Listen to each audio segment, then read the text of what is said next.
December 3rd marks 1991. The Soviet hammer and sickle flag comes down from the Kremlin for the last time. The Committee for State Security, the KGB, officially dissolves. 47 years of terror finally over. But here's the thing nobody talks about. The men who ran the torture chambers to Burstitupun, who perfected the art of breaking human beings, who executed thousands with their own hands, they did not just disappear, they walked free. They kept their pensions, some even became heroes again, and the world let it happen. No Nuremberg trials. No accountability, no justice. Just silence and a system that rewarded monsters. If you value documented facts about Cold War history like this, subscribe. It is the best way to support our work. Also comment from which city you are hearing this from. This script is researched and factual. Using sources from the Security Service of Ukraine's declassified KGB archives published in 2024 and the Open Democracy Investigative Report on Sukhanovskaya Prison published in 2025, sources that reveal the brutal machinery most historians never access. Now back to the information. Vasily Mikhailovich Blokhin stands in his execution chamber. Kalinin, April 1940. Leather apron, leather gloves up to his elbows, leather cap. He looks like death itself. 7,000 Polish prisoners will die by his hand in 28 nights. One every 3 minutes. The most prolific executioner in recorded history. But Blokhin was not alone. The KGB employed thousands of torturers across 74 years of Soviet rule. From the Cheka basement executions in 1918 to the psychiatric hospitals of the 1980s, men who perfected conveyor interrogations, that is, sleep deprivation torture where interrogators worked in shifts to keep prisoners awake for days, men who designed special execution chambers with sloping concrete floors and drains for the blood, men who built a machine that consumed at least 140,000 lives in the Cheka years alone. What happened to them when the Soviet Union collapsed? Most walked away. Scot-free? Vasily Blokhin died February 3rd, 1955, officially by suicide. But here is the twisted part. He had been stripped of his rank in 1954 during de-Stalinization, called unworthy of carrying a general's rank. But in the late 1960s, after Khrushchev was gone, the Soviet state quietly rehabilitated him, restored his rank posthumously, gave him back his medals. Today, his portrait decorates his tomb in Moscow's Novodevichy Cemetery, in uniform, like a hero. The man who personally killed over 20,000 people got a hero's burial. But Blokhin was already dead when the KGB fell. What about the thousands who were still alive in 1991? Boris Yeltsin made a choice. He could have ordered trials. He could have opened the archives completely. He could have demanded accountability for decades of torture and murder. Instead, he chose transition over justice. The KGB was simply broken up and renamed. The Federal Security Service, FSB, inherited most personnel. The Foreign Intelligence Service, SVR, took the spies. Same people, or new logos. According to Britannica's analysis published in 1998, the KGB and its leaders were never held accountable for crimes against the Soviet people. The efforts to reform intelligence services were incomplete at best. Sukhanovskaya prison, outside Moscow. Between 1938 and 1952, 35,000 people passed through its gates. Few came out alive. The torture methods had names that survivors whispered. Stoika, standing for days without sleep. Lastochka, hanging prisoners by their arms twisted behind their backs. Mock executions called rastrel. Brutal beatings called priomka. The men who ran this facility, who perfected these techniques, who turned torture into a science. Where did they go after December 1991? Most just retired with full pensions. The Security Service of Ukraine, analyzing the world's largest collection of declassified KGB documents, revealed in 2024 that the methodology of torture and assassination developed by Soviet intelligence has deep historical roots. The same techniques used in Sukhanovskaya were being taught to new recruits decades later. The knowledge transfer never stopped, because there were no consequences. Here is what a real reckoning looks like. After World War II, the Nuremberg trials prosecuted Nazi war criminals. Thousands faced justice. Documentation was preserved. The world said never again. After the Soviet Union fell, nothing.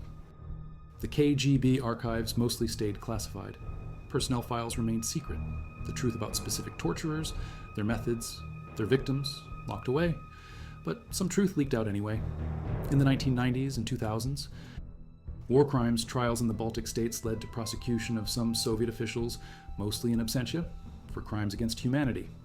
Estonia convicted August Kolk and Peter Kislay in 2003, each sentenced to 8 years for deportations. Latvia sentenced former KGB officer Alphonse Noviks to life in prison in 1995 for genocide due to forced deportations in the 1940s.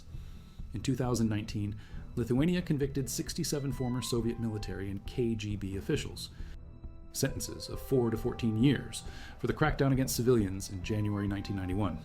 Only 2 were present. The others lived safely in Russia. The pattern is clear. Small countries tried to deliver justice. Russia provided safe harbor. Vladimir Putin became president of Russia in 2000, a former KGB officer himself. Under his rule, the pieces of the old KGB increasingly coalesced.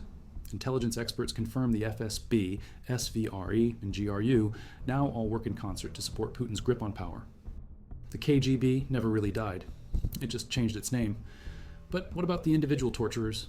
The men who personally conducted the interrogations, who operated the execution chambers, who ran the psychiatric hospitals? Most died of old age in their beds, with their medals, with their pensions, with their secrets. The United Nations Special Rapporteur on Torture, in a 2024 report, exposed how torture remains a state-sanctioned tool in Russia today. Since the full-scale invasion of Ukraine in February 2022, torture has become systematic. Russian law enforcement, security services, and military employ the same methods with notorious names that bring horror to survivors. Mock executions called rastrel, brutal beatings called priamka. The techniques never changed, because the teachers were never prosecuted. Here is what documents from the Mitrokhin archive reveal. Vasily Mitrokhin, the KGB archivist who secretly copied 25,000 pages of intelligence files and smuggled them to the West in 1991, documented assassination operations with deep historical roots. The 1959 killing of Stepan Bandera in Munich used an untraceable poison gas weapon, a fact only revealed after the assassin's defection. The Soviets masked it as an internal conflict. Much like suspicious deaths of Russian opposition figures today, the KGB's 13th Department handled executive actions, sabotage, and political assassinations. When the Soviet Union fell, these specialists did not just disappear. They transferred their knowledge to the new Russian services. In the Corner House building in Riga, Latvia, the former KGB headquarters, tourists can now visit torture cells for 15 euros. The basement held up to 40 prisoners per cell in stifling heat, lights on 24/7, communal buckets for waste for weeks on end as interrogators broke them down. 186 Latvian nationalists were shot in a specially built execution chamber with triple padded walls. Later, as perestroika neared, the KGB converted their execution chamber into a shop where Communist Party elite could buy Western cigarettes. Blood became commerce. Horror became convenience. But the men who pulled those triggers in Riga, most lived quietly in Russia after 1991, drawing pensions from the state that had once employed them to murder. The world's largest collection of declassified KGB documents sits in Ukraine today. Unlike in the Baltic states, where Russia removed documents before the Soviet collapse, Moscow left Ukraine's archives intact. Believing Kiev would remain compliant, these files document the systematic use of torture, the training manuals for breaking human will, the bureaucratic machinery of terror. Andrei Kohut, who oversees this archive, revealed in November 2024 that Russian spies do not innovate. They study and update decades-old KGB manuals. The institutional memory of torture survived because the institutions survived. The men who developed sleep deprivation techniques in the 1930s trained the men who used them in the 1950s, who trained the men using them today in Russian-occupied Ukraine. An unbroken chain of cruelty.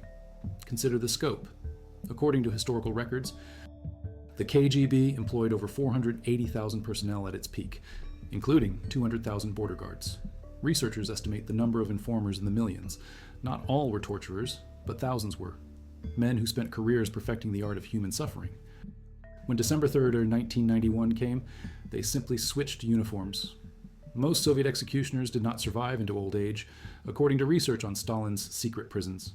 3 reasons for their premature death: alcoholism, schizophrenia, and suicide. But no one was ever called to account for anything. There were no Nuremberg trials in Russia. The few who lived to see the Soviet collapse faced no consequences. They kept their apartments, their dakas, their state honors. Some even had their ranks restored posthumously, like Blokhin. In 1997, Amnesty International reported that torture remained endemic in Russian law enforcement. The organization traced this to the lack of accountability after the Soviet collapse. No lustration process, no Truth and Reconciliation Commission. No public reckoning with the crimes of the secret police. The institutional culture of torture survived intact.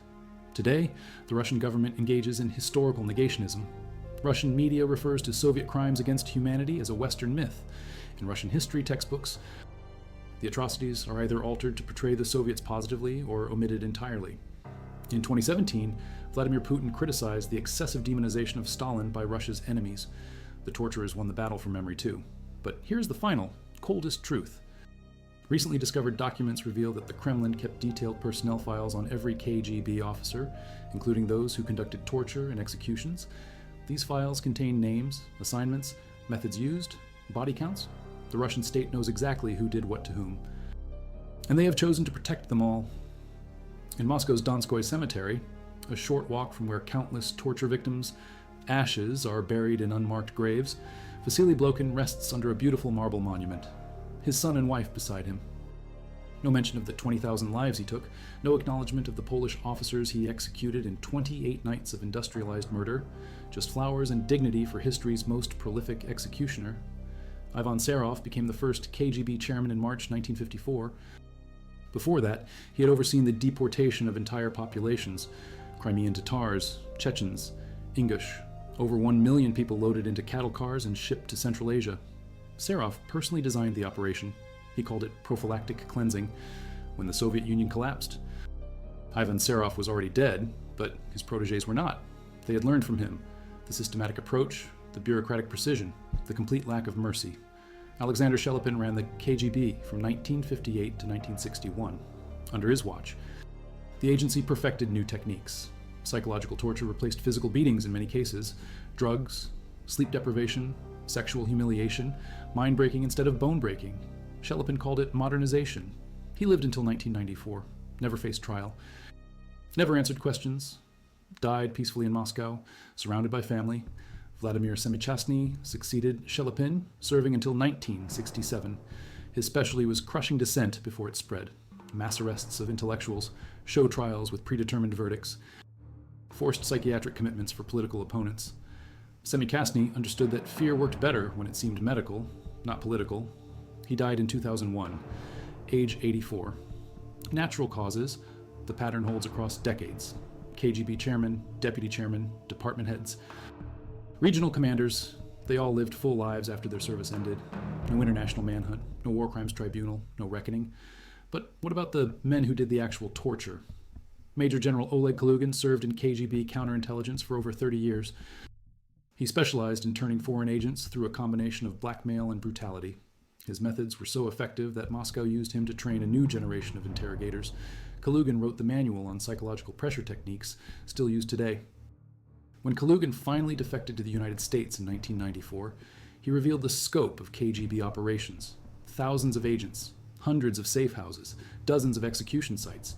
But he never faced prosecution for his own role in torture. Instead, he became a consultant, helping Western intelligence understand Soviet methods. The torturer became the teacher. Felix Dzerzhinsky founded the Cheka in December 1917. Lenin called him a devastating weapon against Soviet power's enemies. Dzerzhinsky established the templates that lasted 74 years. Arbitrary arrest, systematic torture, mass execution. His statue stood outside KGB headquarters in Moscow until August 1991, when protesters finally tore it down. But the men who followed his methods? Most kept their apartments 300 meters from where their victims' ashes were scattered. Lieutenant Colonel Bohdan Stashinsky assassinated Lev Rebet and Stepan Bandera in West Germany using poison gas weapons. Cyanide mist to the face, leaving no visible marks. Both deaths were initially ruled accidental. Only after Stashinsky defected in 1961 did the truth emerge. He had been trained at a special KGB facility outside Moscow, where assassins practiced on live prisoners. The school operated for decades. KGB records show over 200 agents received assassination training there. When the Soviet Union fell, these records were transferred to FSB archives. The men who ran the school, who taught the techniques, who selected the victims for practice, they received FSB pensions. Their knowledge was considered too valuable to waste. The Mitrokhin archive documents reveal the scope of KGB overseas assassination operations. Department 13 handled wet work, murders disguised as accidents, suicides, or natural deaths. The department employed chemists who developed untraceable poisons, physicians who knew exactly how to stop a heart, engineers who could make planes crash or cars explode without leaving evidence, When Vasily Mitrokhin smuggled 25,000 pages of documents to the West in 1991, he exposed hundreds of these operations. But the exposure came too late. Most of the assassins were already retired, living quietly in Russia. Drawing pensions from the state they had served so faithfully, the Bulgarian Secret Service, with KGB technical support, assassinated BBC journalist Georgy Markov in London in 1978. A Rakin pellet fired from an umbrella. Markov died in agony, his organs shutting down one by one. The KGB supplied the poison device and the toxin. They also advised on the operation. After the Cold War ended, former KGB General Oleg Kalugin confirmed that KGB Chief Yuri Andropov had personally approved the hit. The operatives who developed the weapon, who trained the assassin, who provided operational support, they were never prosecuted. Bulgaria refused extradition requests. Russia denied involvement for decades. The truth came out only in memoirs and academic papers, long after justice was possible. Andrei Sakharov, the Nobel Prize-winning physicist, was exiled to the closed city of Gorky in 1980. The KGB kidnapped him from Moscow, confined him to a hospital, tied him to a bed, drugged him, brutally force-fed him, and subjected him to psychological torture. The operation was codenamed Thermometer. Its goal was to break the world's most prominent Soviet dissident without creating a martyr. The doctors who administered the torture, the guards who held Sakharov down, the bureaucrats who designed the protocol, they all went home to their families each night. They collected their paychecks. They earned promotions for innovative approaches to dissident management. When Sakharov was finally released in 1986, none of his torturers faced consequences. They simply moved on to other assignments. The KGB's 5th Chief Directorate specialized in domestic repression, religious believers, ethnic minorities, political dissidents, artists who painted the wrong pictures, writers who asked the wrong questions. The Directorate employed thousands of agents across the Soviet Union, each trained in techniques designed to destroy lives without leaving marks. Beatings with phone books that caused internal injuries but no visible bruises. Psychological pressure campaigns targeting family members. Forced psychiatric commitments using diagnoses like sluggish schizophrenia, a condition that existed only in the Soviet Union and only affected people who criticized the government. The Directorate was renamed Directorate Z in 1989, protecting the constitutional order. Same people, same methods, new name. When the Soviet Union collapsed, most personnel transferred to the FSB's domestic security departments. Their expertise in breaking human beings remained valuable. The KGB 7th Main Directorate handled surveillance. They perfected techniques for watching entire populations, hidden microphones, concealed cameras, informant networks that turned neighbors against neighbors.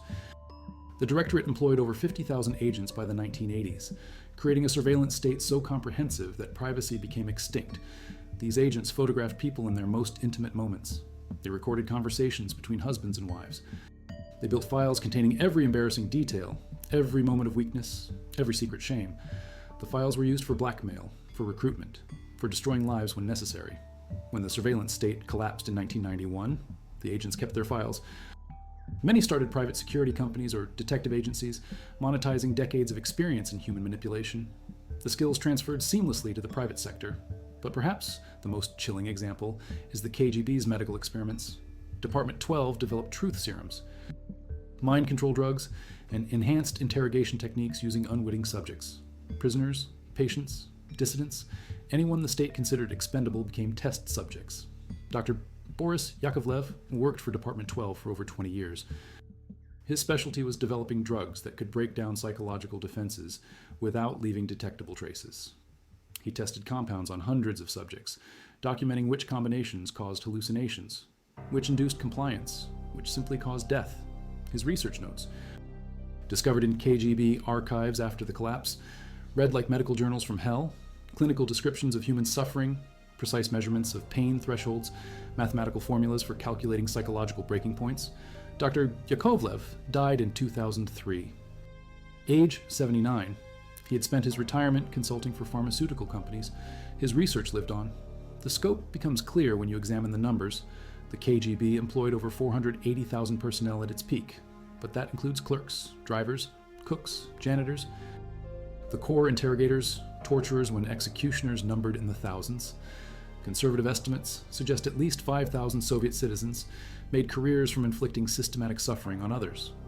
When December 3rd, after 1991 arrived, these 5,000 men did not vanish. They had mortgages, families, hobbies.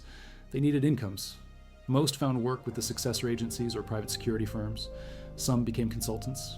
A few wrote memoirs that carefully omitted certain details, but none faced trials. The contrast with Nazi Germany is stark. After World War II, the Allies conducted extensive denazification programs. Former SS officers faced criminal charges. Concentration camp guards were prosecuted into the 2000s. The Nuremberg trials established that following orders was not a defense for crimes against humanity. After the Soviet collapse, no such process occurred. Russian officials argued that Soviet crimes were different, internal matters, necessary for state security. The result was institutional continuity that preserved both methods and personnel. Today, organizations like Memorial, winner of the Nobel Peace Prize in 2022, work to document Soviet crimes and honor victims. But their work is dangerous. Memorial was forced to close its offices in Russia in 2021. Its leaders face harassment and arrest. The Russian state protects its torturers more vigorously than most countries protect their heroes. Alexander Litvinenko joined the KGB in 1988, and they worked counterintelligence until the Soviet Union dissolved. He then joined the FSB, fighting terrorism and organized crime in Chechnya. But in 1998, Litvinenko made a public statement accusing an FSB official of ordering him to assassinate Boris Berezovsky, one of Russia's most powerful oligarchs. The accusation ended his career. He fled to London, where he spent years exposing FSB operations. In November 2006, Litvinenko was poisoned with polonium-210. He died in agony, his hair falling out, his organs failing. The assassination was traced to former FSB officers working on behalf of the Russian state. The message was clear. Even former agents were not safe if they talked. But what about those who stayed silent? They prospered. The brutal reality is that most KGB torturers faced no brutal fate at all. They faced comfortable retirements, maintained their social status, and passed their knowledge to the next generation. The system that employed them collapsed. But the men who made it function simply found new employers. In 2024, the UN Special Rapporteur on Torture exposed how Russian forces used the same techniques developed by KGB predecessors. Mock executions called rastrel, beatings called priomka. Psychological torture perfected over decades of practice. The teachers may be dead, but their lessons live on. The KGB torturers did not face brutal fates after the Cold War.